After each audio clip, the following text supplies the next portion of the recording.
美国务院官员认为美中合作空间日益缩小。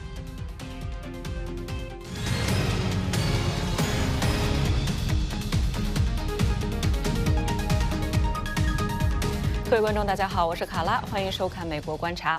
拜登总统寻求增加330亿美元资金援助乌克兰。美国国会众议院通过法案，要求调查中国是否帮助俄罗斯逃避制裁。今天的节目中，我们一同关注。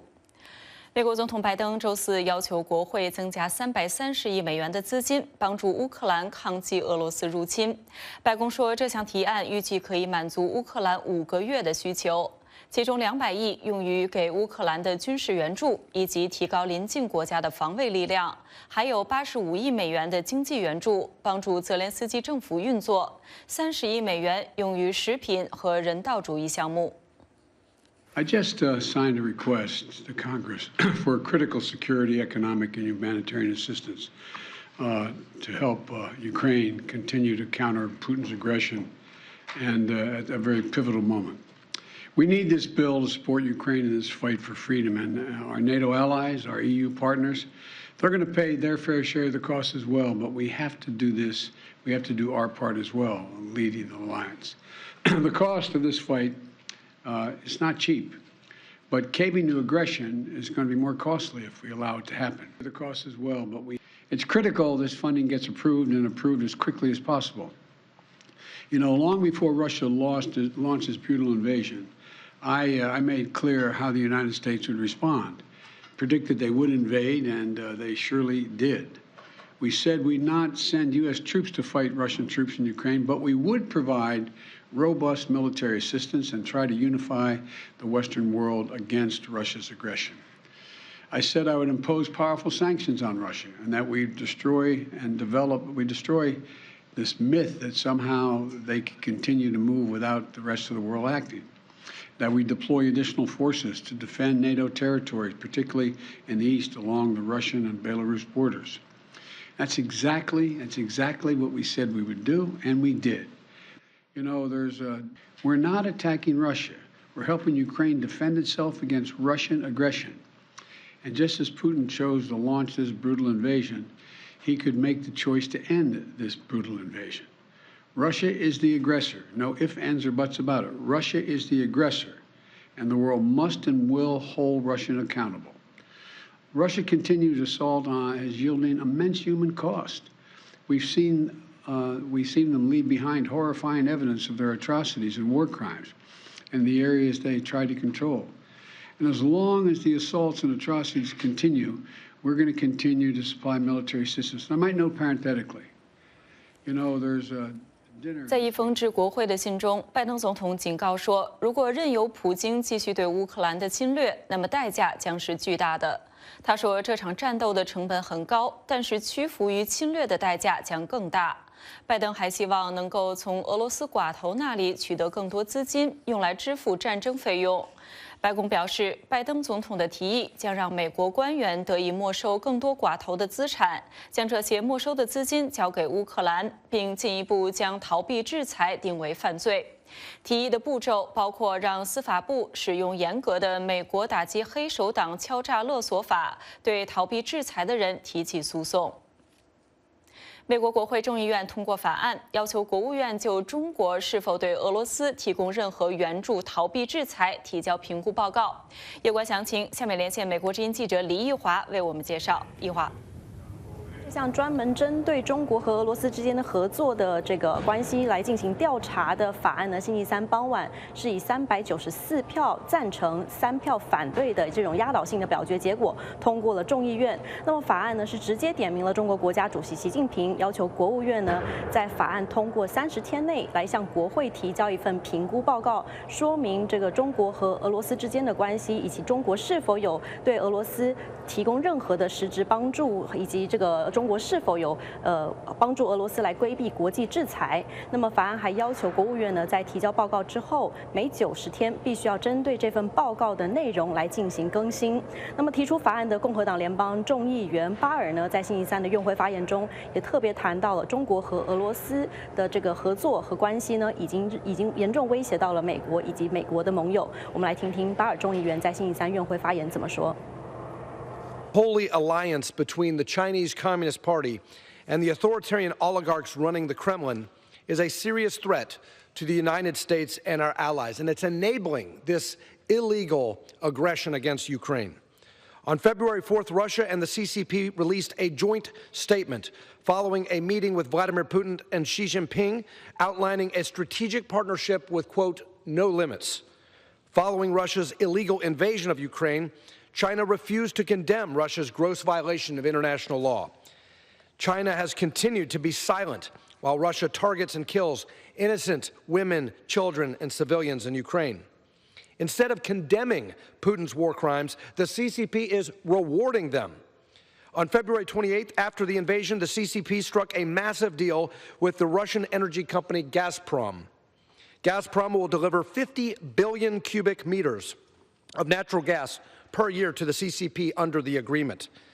Mr. Speaker, it's time for the United States to confront this new axis of evil head on. 如同刚刚在听到议员所提到，这个俄罗斯呢在发动乌克兰的入侵行动之前呢，曾经在2月初的时候，俄罗斯总统普京曾经到这个北京与中国国家主席习近平进行了会面。那么中俄两国还表示了这个共同的合作，这没有止境，还有没有任何的这个禁区。那么也知道呢，中国迄今为止呢也没有针对俄罗斯的任何的这个入侵行为呢表示公开的谴责。那么国会两党议员呢一直以来是多次的对于中国在这场俄罗斯和乌克兰的战争当中所采取的立场和态度是提出了多次的这个质疑。那么刚刚就像我所提到，这项法案呢是在众议院方面呢是以压倒性的结果通过了众议院。那么两党的议员是对这项法案表示支持。来自这个民主党的众议员呢也在院会发言当中呢批评了中国在这一次的这个乌克兰的战争当中呢是协助了俄罗斯来进行他们的散播虚假的这个信息活动。我们来继续来听听民主党联邦众议员菲利普斯在院会发言的说法。While China has tried to distance itself from Russia's war of choice against Ukraine, it has, at best, remained neutral in the face of this violence, demonstrating a woeful abdication of its self-proclaimed role as a responsible stakeholder. Worse, growing signs indicate that China is aligning itself more closely with Russia. Just before Russia's invasion of Ukraine, President Putin and Chairman Xi released a joint statement calling for closer strategic cooperation. While China has publicly denied any foreknowledge of the invasion, it discounted and ignored American intelligence showing Russian buildup around Ukraine.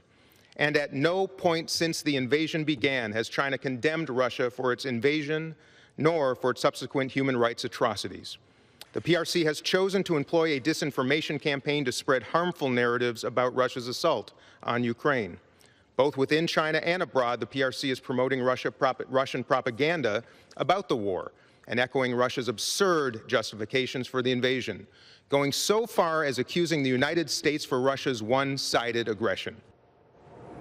那么这项法案的提案人呢，巴尔众议员呢，在星期四刚刚稍早的这个一场听证会上呢，也向美国国务卿布林肯来提出要求，称这项法案如果通过了国会之后呢，希望国务院方面能够全力配合法案的内容，来对中国和俄罗斯之间的合作进行调查。那么布林肯国务卿呢，也对此给予了这个正面的这个肯定的答复。那么这个法案呢，在通过了众议院之后呢，接下来还将送交到这个参议院来进行审议，通过两院之后才会正式的这个送到白宫，由拜登总统来签署生效。以上是记者所掌握到的有关情况，时间交还给主持人卡拉。好的，感谢一华带来的详细报道。美国国务卿布林肯的高级顾问德里克·乔莱特星期四接受美国之音的专访。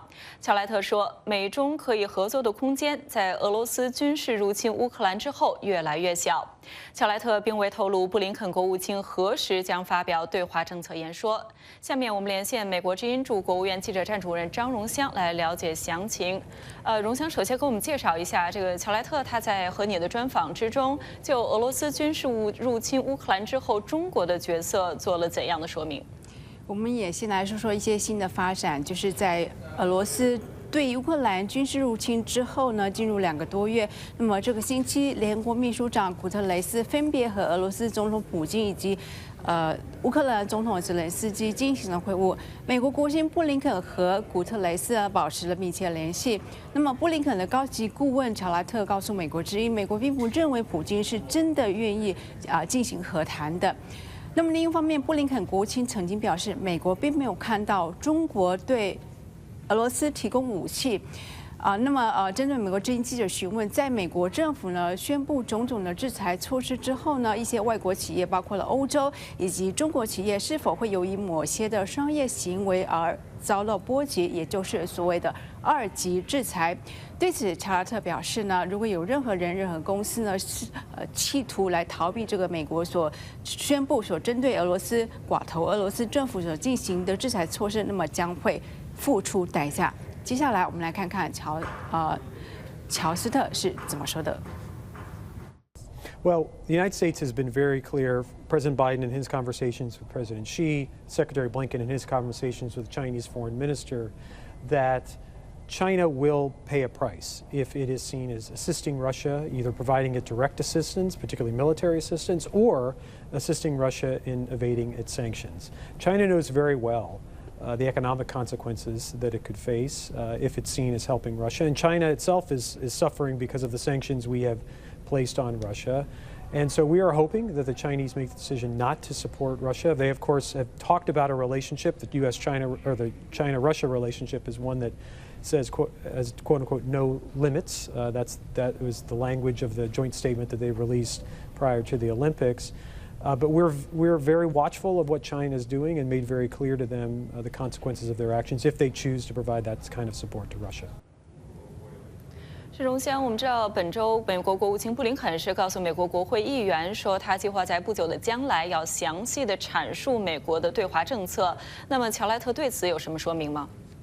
布林肯国庆什么时候发表对华政策演说是许多人所密切关注的。那么，针对美国之音记者询问，这个时间点呢是在美国和东盟举行特别峰会，也就是在5月中旬之前还是之后举行？对此，乔拉特表示呢，这个时间点呢是在未来几个星期之内，因为这是美国国务卿布林肯的重点目标之一。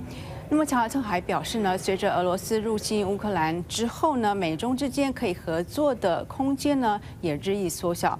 接下来我们来看看他怎么说。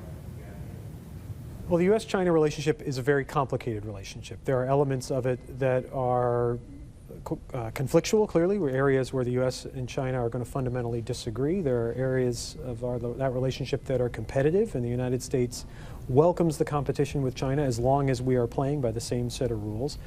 And there are areas of the relationship that we think by necessity have to be cooperative. For example, on an issue like climate change, where we are not going to be able to address the consequences of a warming climate if the United States and China can't find a way to work together. Unfortunately, that's a dwindling space in terms of the cooperation space. 记者荣湘的连线报道。乌克兰总统泽连斯基星期4与到访的联合国秘书长古特雷斯举行了会谈。古特雷斯希望扩大人道援助，并确保平民从冲突地区撤离。他稍早前与俄罗斯总统普京和俄罗斯外长拉夫罗夫也讨论了这一问题。联合国星期3表示，在莫斯科和基辅都派有工作组，贯彻执行古特雷斯与普京原则上达成的协议，让联合国和国际红十字会帮助撤离被困在被围攻的港城马里乌波尔的亚述钢铁厂内的平民。与此同时，乌克兰总统的顾问波多利亚克说，俄罗斯关键的能源产品被欧洲国家禁运只是时间问题。美国五角大楼发言人科比说，美国源源不断的武器和物资的供应，帮助乌克兰成功地抵抗了俄罗斯的侵略行动。乌克兰方面周4表示，俄罗斯军队加大了在乌克兰东部和南部的攻击。俄罗斯总统普京扬言，要对干预乌克兰战争的西方国家实施闪电式的报复行动。在持续2个多月的战争中，俄军并未实现占领乌克兰首都基辅的目标，于是俄军把攻击目标转向了乌克兰东部。攻击最激烈的地点在顿涅茨克和哈尔科夫2个城市附近。乌军总参谋部表示，在过去的24个小时里，乌克兰部队击退了俄军在顿巴斯地区发动的6次进攻。控制顿巴斯是莫斯科入侵战争的主要目标之一。哈尔科夫地区负责人表示，俄军正在加强伊久姆的攻击力量，但乌克兰军队仍然坚守着自己的阵地。美国等40多个国家本周在德国开会，决定给乌克兰提供重型武器。普京说，如果有人决意要从外部进行干预，对俄罗斯进行战略威胁，是不可接受的。台湾、乌克兰跟60多个国家参加拜登政府推出的未来网络宣言，强调网络不应集中管理，应倡议人权与基本自由，保障个人福祉，所有人都能上网。白宫国安会官员在背景简报会上指出，中国与俄罗斯推动的是分裂网，政府不应非法用网络监控人民或任意断网。而面对中国通过推广硬件基础设施来控制网络，官员说，美国一直与华为等公司竞争。美国白宫国家安全顾问沙利文28日通过视讯与全球签署宣言国家共同宣布未来网络宣言。Every day we see headlines on digital tools being used to repress freedom of expression, to deny other fundamental human rights and fundamental freedoms. And we face every day a rising tide of disinformation that sows division and conflict and hate around the world. 乌克兰代表在致辞中提及，卫星照片显示布查有大量的平民被杀害，但是俄罗斯媒体却掩盖事实，这彰显网络自由的重要性。台湾数位政委唐凤也参加宣言发表会，这份宣言提出了包括保护人权和推动信息自由流通等5项政治承诺。俄乌战争2个月以来，俄军想要迅速攻克乌克兰主要城市的目标以失败告终。乌克兰也获得了越来越多的国际社会的支持。实地探访了战争前线的美国前海军陆战队员艾略特·阿克曼认为，俄军僵化的中央集权式指挥模式、反装甲武器的优越性以及乌军的顽强决心，使得乌克兰正在赢得这场战争。Russian forces have largely failed in their first aim to take the largest cities. As a former intelligence officer, do you believe Russia's stalled advance was partly because of Putin's intelligence failure or miscalculation? This Russian intelligence failure is a huge part of why the Russian army has had such a difficult time in Ukraine. The Russians fundamentally underestimated the Ukrainians, did not understand the depth and passion of Ukrainian resolve, these people's desire to live in their own free, independent country. And it would seem there was an assumption on the part of the Russians that they would be able to inspire divisions in Ukraine and so divided, be able to at least annex a good chunk of the country, if not the whole country. And that is just absolutely not proven the case. The very big story here is the resolve of the Ukrainians. You once compared the centralized command and control used by the Russian military and the decentralized mission-style command and control used by the Ukrainian forces. Would you please elaborate on this? How does it play out in the fact that Russia had such a difficult time gaining ground? At a fundamental level, the Russian army and the Western NATO armies have very different philosophies in how they wage war. And this goes all the way back decades, if not centuries, Soviet times and before. In so much as Western militaries rely on what are called mission-style tactics, meaning everyone from a 22-year-old corporal up to a general understands deeply the mission, why they're there, what they're trying to achieve. And the reason for that is that when command and control breaks down, when in the chaos of war, if everyone understands the mission, even if the plan isn't working and nothing is going according to plan, and even if people can't talk, if everyone understands the mission, they can adapt to get the mission done, to complete the mission. So that's mission-style tactics. The Russians have a very centralized command structure where all decision-making is made in one place, where plans are very tightly orchestrated and choreographed. And that can work well if everything is going according to plan. But the weakness of that system is that when things don't go according to plan, the junior soldiers don't have a good idea of why they're there, what their mission is, and you quickly see chaos develop when you have that centralized planning structure, as we've seen in Ukraine. And I think a great example of this was, if we remember early on after the Russian invasion, there was a 40-mile-long convoy leading down to Kyiv. And that convoy that was 40 miles sitting there was really a traffic jam. And there was a breakdown amongst the Russian command and control when things didn't go according to plan, where none of these vehicles knew what they were supposed to do. And so we're really seeing in Ukraine today two diametrically opposed philosophies of warfare engaging with one another. And the Ukrainians, with their mission-style tactics, are doing far, far better than the Russians. Given that, if the fight descended into a guerrilla war, as some analysts predict, will it give Ukraine a greater edge? I'm very skeptical that it will devolve into a guerrilla war. I think one of the challenges that we're having in the West right now is we perpetually keep underestimating the Ukrainians and overestimating the Russians. And we seem very reluctant, despite a month of continual battlefield successes, to just say what is glaringly obvious. The Ukrainians are winning this war. And so far it appears that they're winning it pretty handily.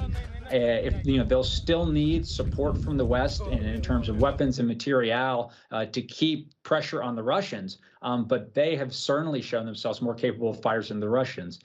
In the event, which I believe is unlikely, that this would sort of have to devolve into a guerrilla-style war, I think you would see the Ukrainians as highly effective guerrilla fighters.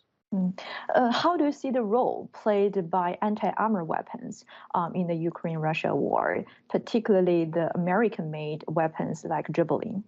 Well, we're seeing for the first time the wide-scale deployment of some of these new generation anti-tank missiles like the Javelin or the British-made NLAW. And they're incredibly effective against the latest generation tanks. And that is something new. In the past, maybe 15 or even 20 years ago, the latest generation tanks, by and large, their armor was effective enough to protect them from anti-tank weapons. These new anti-tank weapons, that's not the case. And that's why we're seeing time after time Russian tanks, very advanced Russian tanks, being destroyed by small groups of 2 or 3 Ukrainians. And that's an important trend in this war that everyone should pay attention to. The Russians should pay attention to it, but the United States and NATO should be paying attention to it as well, because particularly in the West, we have what I would call a very platform-centric view of warfare, meaning we tend to invest very heavily in these extremely expensive platforms like technologically advanced battle tanks or ships or aircraft. And what we're seeing is that anti-platform weapons now have the capacity to destroy these very expensive, very advanced platform systems. So you think the superiority of anti-armor weapons displayed in this war could change warfare tactics in future wars? I think it could certainly change the balance of power, because it's not just anti-tank missiles that we're seeing the effectiveness of. It's also anti-ship missiles. And so if a military is completely invested in its platforms, while at the same time the anti-platform technologies like these missiles become extremely advanced, you could very quickly see one military that's perceived to be weaker become the stronger. And in many respects, that's what we've seen in Ukraine. The Ukrainians do not have many tanks, yet they're defeating Russian tanks. And it's not with their own tanks, it's with these Javelin missiles. So I think that's an important trend to be paying attention to. Sure. As you point out, the anti-armor weapons have proved to be able to turn the tide for an outmatched military. Is it applicable to possible conflicts in some other places, like in the South China Sea or across Taiwan Strait?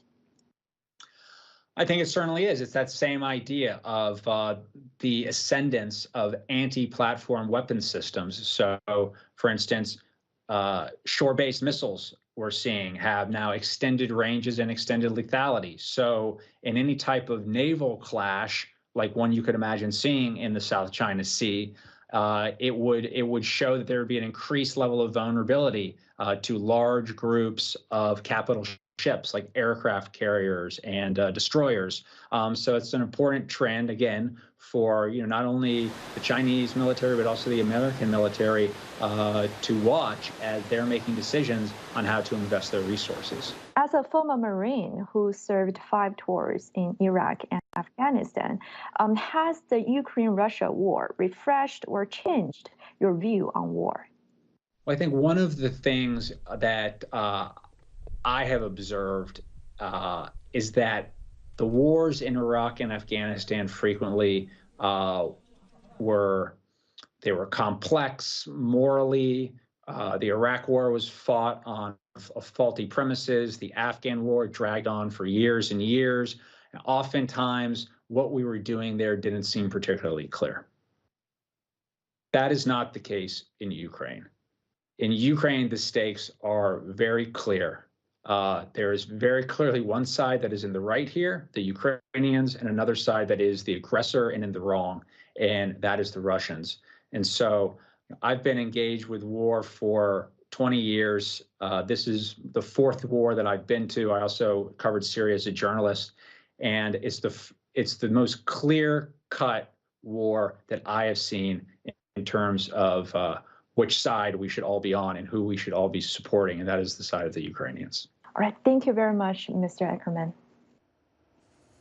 美国贸易代表办公室在星期三发表的有关知识产权保护和执法的特别301报告中，继续把中国列入优先观察名单。原因是对中国去年颁布的专利、版权和刑法修正案的有效性感到担忧。报道说，美国正密切关注中国实施美中第1阶段贸易协议的进展。美国对知识产权盗窃和强迫将美国技术转让给中国竞争对手，以获得市场准入的关切，是特朗普政府对数千亿美元中国进口商品征收301条款关税的核心。拜登政府目前保留了这些关税。美国众议院星期三一致通过议案，要求国务院提交一项计划，帮助台湾恢复世界卫生组织的观察员地位。议案以425票比0票通过，并送交白宫。该议案去年8月份已经在参议院过关。法案要求美国国务卿制定一个让台湾在世界卫生大会获得观察员地位的战略。台湾2017年被剥夺了这个地位，由于中国反对，台湾被排除在世界卫生组织等国际组织之外。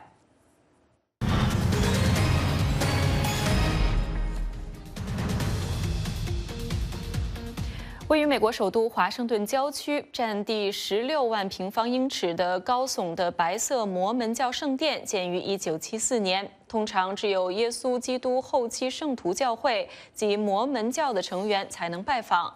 经过装修之后的摩门圣殿将在近50年来首次开放，公众开放日于4月28号开始。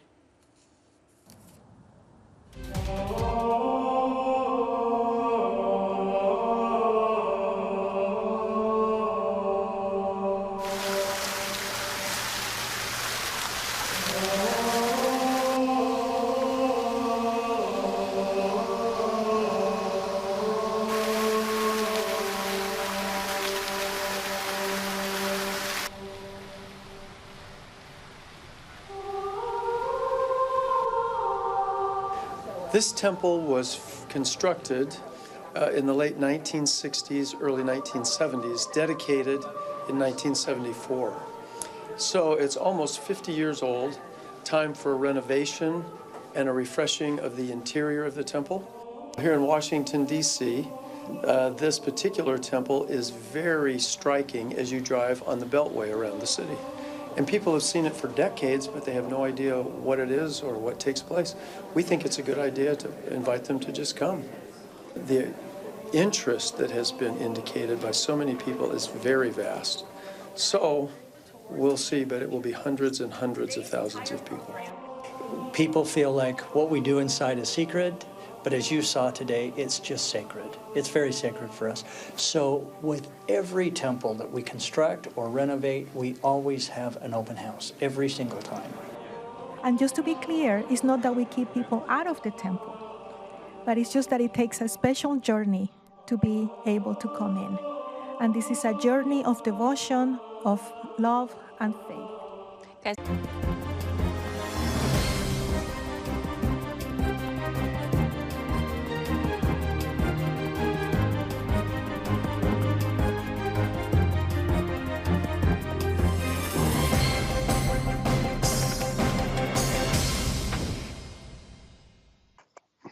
观众朋友们，大家好，这是美国之音时事大家谈，我是陈小平。